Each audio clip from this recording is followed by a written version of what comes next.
Assalamualaikum warahmatullahi wabarakatuh. Anda bersama saya Imran Zaki dalam sesi motivasi pagi IKIM FM. InsyaAllah pada pagi ini kita akan bercerita tentang tawakal, iaitu sebuah keadaan yang mana kita belajar menyerahkan urusan kepada Allah Subhanahu Wa Taala. Selalunya kadang-kadang kita akan terjemahkan ataupun kita faham tawakal ni dalam bentuk yang sedikit kurang tepat. Maksudnya bukanlah salah, cuma kurang tepat. Kita akan nampak tawakal ni berada di hujung semata-mata. Bila kita dah doa, kita dah usaha, kita dah ikhtiar, hujung sekali tu baru tawakal maksudnya kita. Dan bila kita faham macam tu, secara tidak sedar kadang-kadang kita menterjemahkan atau memahami dan menafsirkan benda itu sebagai penantian. So tawakal tu dia macam seolah-olah penantian kita terhadap apa yang telah kita lakukan. Sedangkan kalau kita tengok dalam Al-Quran, kita akan nampak Allah Subhanahu Wa Taala kata ketika mana kita ada azam pun fa idza azamta fatawakkal 'ala Allah. Bila kita melakukan azam, kita ada keinginan, kita ada sebuah ketetapan di dalam hati nak buat sesuatu tu pun, sudah kita belajar untuk sandarkan dan kita belajar untuk serahkan kepada Allah SWT. So basically, bila kita belajar dulu, yang macam kita kata duit kan, doa, usaha, ikhtiar, tawakal, para ulama' dan ulama'-ulama' Melayu menyusun tu bukan untuk dia punya satu, nombor dua, nombor tiga, nombor empat. Maksudnya dia punya jalan dia lebih kepada bentuk-bentuk pelajaran spiritual yang penting, membangunkan sifat mahmudah dalam hati kita. Tawakal sebenarnya dia berada di semua lapis, semua layer. Maknanya dalam doa kita tu ada tawakal, dalam azam kita tu ada tawakal, dalam ikhtiar kita tu ada tawakal, dalam keputusan dan usaha yang kita lakukan tu ada tawakal. So tawakal ni dikatakan oleh Imam Ahmad bahawasanya penyerahan urusan yang sepenuhnya kepada Allah Subhanahu Wa Taala. Imam Ar-Raghib Al-Isfahani dalam menterjemahkan ataupun membahaskan tentang kalimah ini, menarik kalimah ini datang kalimah taukil, iaitu menyandarkan kepada seseorang dan menjadikannya sebagai seorang wakil. Maknanya bila kita berdepan dengan sesuatu, kita rasa kita tak mampu untuk berdepan, so kita kata kau jadi wakil aku lah macam tu, kau selesaikan masalah aku. Benda ni berlaku bila kita dekat court sebagai contoh, hal-hal yang melibatkan undang-undang, kita kata kita hire lawyer lah contohnya. So lawyer tu ibaratnya kita macam dari sudut bahasanya kita bertawakal, maksudnya kita taukil lah. So kita menyandarkan urusan tu pada dia. Kita minta dia wakilkan kita selesaikan masalah kita. Tu basically tu asas pada kalimah tu. So bila bertawakal pada Allah Ta'ala ni maknanya dalam setiap daripada momen kita tu, kita tahu bahawasanya kita menyerahkan keputusan itu, kita mengatakan bahawasanya dalam keputusan itu Allah bantulah dan uruskanlah. So contohnya dalam doa kita, bila kita panjatkan doa, ada tawakalnya dalam doa, iaitu penyerahan dalam doa. Dalam azam kita, dalam ketetapan yang kita mahukan, ada penyerahannya pada Allah Ta'ala. Contohnya macam seseorang nak berkahwin, dia rasa macam dah ada azam, dah ada ketetapan dalam hati, dah istikharah yang dilakukan, dia rasa macam okey, rasanya dah boleh dah ni. Tapi waktu kita rasa dah boleh tu pun, boleh jadi kita buat silap kan. So kita tetap tawakal dalam keputusan kita. Bila kita berusaha, kita bekerja, adakah dapat hasil apa ataupun tidak, waktu bekerja tu sendiri pun kita push, kita buat yang terbaik, tapi dalam waktu itu pun kita ada tawakal kita kepada Allah Subhanahu Wa Taala. So nak katanya setiap momen tu ada tawakal. Fa idza azamta fatawakkal 'ala Allah. Dan tawakal ni benda yang sangat penting dan utama, dan Nabi SAW sendiri mengajarkan kepada kita penyerahan ini berlaku dalam segala hal. Ada satu doa yang sangat menarik. Nabi ajar pada kita, Ya Hayyu Ya Qayyum, birahmatika astaghith, aslih li sya'ni kullah, wa la takilni ila nafsi tarfata ain.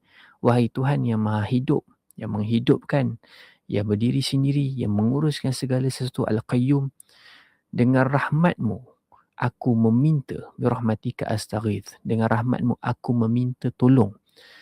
Aslih li sya'ni kullah, baikilah, uruskanlah segala urusan aku, segala-galanya. Wala takilni, jangan tinggalkan aku, ila nafsi, kepada diri aku sendiri, tarfatai, walaupun sekelip mata. Itu tawakal. Maksudnya kita jadi orang yang sifatnya bila buat sesuatu, kita tahu kita tak boleh buat sendiri. Kita tak nak bersendirian, kita tak nak buat seorang-seorang. Kita nak ada Allah. Kita nak ada Allah yang kita boleh selalu sandarkan. Aku buat keputusan ni, ya Allah, Aku buat, aku sandarkan kat kau. Macam tu. So sama juga bila kita tengok dalam tradisi Islam, dalam pengamalan kita, antaranya ialah kita buat bila kita buat keputusan tu, kita ada solat kita, istikharah. Dan istikharah ni bukan hanya solat, kita doa istikharah pun ada. So basically istikharah ni ialah bukan maknanya bila kita buat istikharah tu, kita tak akan dapat ujian. Kadang-kadang orang salah faham. Dia kata, aku dah istikharah dah. Kenapa macam jalan ni membawa kepada perceraian sebagai contoh. Istikharah bukan maksudnya seseorang tu tak ada ujian. Istikharah ialah kita buat keputusan dan kita membawa Allah untuk kita sandar. Maksudnya kita nak Allah bersama dengan kita dalam keputusan tu. Jika benda ni baik, dekatkan dengan aku. Jika benda ni betul, dekatkan dengan aku dengan benda tu. Jika benda tu tak baik, jauhkan. Bila benda tu tak baik, sebab kadang-kadang jodoh tu ialah masa dia. Contohnya macam 2 tahun je, 3 tahun. Wallahualam, kita tak tahu. Tapi nak katanya, hal yang sangat penting kita belajar bahawasanya istikharah tidak meniadakan ataupun tidak menghilangkan ujian, kerana akhirnya ujian ialah satu benda yang memang ada dalam framework cara kita berfikir. Memang kita kena lalu. Memang kita akan hidup dalam bentuk. Tapi kita ada penyerahan kita, taukil kita, penyandaran kita kepada Allah Subhanahu Wa Taala. Dan tawakal ini dia mengangkat rasa anxious kita yang tidak terhenti. Kita ni kadang-kadang nak kontrol semua benda, nak kawal semua benda, nak make sure semua benda dalam kawalan kita. Tak boleh.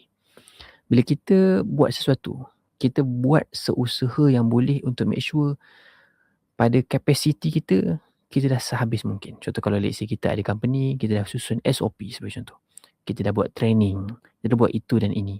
Yang pada pengamatan kita dan juga kita ada buat, saya makan mungkin seminggu sekali, sebulan sekali ke apa ke, pada pengamatan kita inilah yang dah terbaik kita buat. Akhirnya kita kena tahu bahawasanya ada benda yang kita boleh kawal, ada benda kita tak boleh kawal. So kita serahkan tawakal pada Allah Ta'ala. Tawakal ni ialah satu benda yang sangat besar. Bila kita tinggalkan anak kita kat nursery, dekat tempat penjagaan, asuhan, hantar anak kat sekolah. Zaman sekarang ni kadang-kadang bila kita ada anak-anak, berat untuk kita fikir sebab yalah macam-macam pengaruh, perkataan yang buruk-buruk dia dapat dekat sekolah, cerita-cerita yang buruk dapat dekat sekolah. Banyak hal-hal macam tu yang kadang-kadang kita tak boleh nak kontrol. Belajar bertawakal kepada Allah Ta'ala. Sebab tu bila kita keluar rumah pun Nabi ajarkan, Bismillahirrahmanirrahim. Wala hawla wala quwwata illa billah. Dengan nama Bismillahi, dengan nama Allah, aku bertawakal kepada Allah Ta'ala. Aku menyerahkan urusannya pada Allah Ta'ala. Aku sandarkan urusannya pada Allah Ta'ala. Aku dah semampu yang boleh, iaitu aku dah cuba pasang lock, aku dah kunci pagar, aku serah pada Allah Ta'ala. Ada satu hari, seorang sahabat bertanya kepada Nabi SAW, patut ke aku ni tawakal sahaja ataupun aku nak kena ikat aku punya unta, aku punya binatang tunggangan. Nabi kata ikat dan bertawakal. Maksudnya Nabi membetulkan framework cara berfikir tu. Maksudnya ada orang fikir tawakal ni tak payah usaha langsung. Tak. Usaha bersama dengannya penyandaran kita, keputusan yang kita lakukan kepada Allah Subhanahu Wa Taala. Mudah-mudahan pagi ini kita keluar mencari rezeki, kita usaha yang termampu. Tapi dalam usaha kita, dalam doa kita, dalam keputusan kita tu, kita ada tawakal. Kita akan serahkan. Kita belajar untuk let go benda tu. Kita belajar untuk tidak peduli pada semua benda sebab tak semua benda boleh kawal. Ada benda yang kadang-kadang kita kena belajar, biar Allah jaga benda ni. Biar Allah uruskan benda ni. So, kita panjatkan doa yang diajarkan oleh Nabi SAW yang saya sebutkan tadi supaya kita ada ketenangan dalam berhadapan dengan hari-hari yang kita tidak pasti. Wallahualam. Mudah-mudahan kita belajar sesuatu daripada perkongsian pada hari ini. Saya Imran Zaki. Kita jumpa lagi esok hari insya-Allah dalam sesi Motivasi Pagi IKIM FM. Assalamualaikum warahmatullahi wabarakatuh.